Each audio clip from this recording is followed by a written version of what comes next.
નમસ્કાર, આપ જોઈ રહ્યા છો નેશન પ્લસ ન્યૂઝ. હું છું આપની સાથે હેતલ ભગત. છોટાઉદેપુર તાલુકાના વસેડી ગામે સામાજિક બેઠકનું આયોજન કરાયું હતું. સામાજિક આગેવાન અને જિલ્લા ભાજપ યુવા નેતા ઉપસ્થિત રહ્યા હતા. છોટાઉદેપુર તાલુકાના વસેડી ગામે સામાજિક બેઠકનું આયોજન કરાયું હતું, જેમાં સામાજિક આગેવાનો અને લોકો મોટી સંખ્યામાં ઉપસ્થિત રહ્યા હતા. ખાસ કરીને જિલ્લા ભાજપના યુવા નેતા અને સામાજિક આગેવાન સંગ્રામસિંહ જશુભાઈ રાઠવા ખાસ ઉપસ્થિત રહ્યા હતા. આ બેઠકની અંદર લગ્ન પ્રસંગોમાં થતા ખોટા ખર્ચાઓ અને સામાજિક દૂષણો કેવી રીતે દૂર થઈ શકે તે માટે વિવિધ મુદ્દાઓ પર ચર્ચા કરવામાં આવી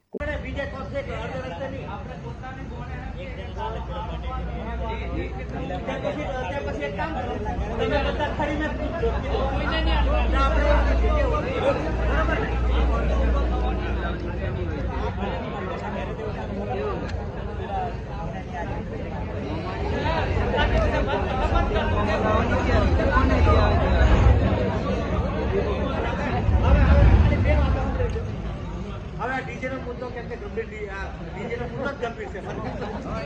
એને તમને એક જ વસ્તુ પૂછી લો, આપણે એક વસ્તુ નક્કી કરીએ કે કોઈને ડીજે નહીં હલવા, બધા ખડીમાં કૂદો, બરોબર કે? Rehan Patel, nation plus news, Chhota Udaipur. સમાચારોના સતત અપડેટ મેળવવા માટે અમારી નેશન પ્લસ ન્યૂઝની યુટ્યુબ ચેનલને સબસ્ક્રાઇબ કરો, બેલ આઇકન દબાવો અને જોડાયેલા રહો ફેસબુક, ઇન્સ્ટાગ્રામ અને ટ્વિટર પર.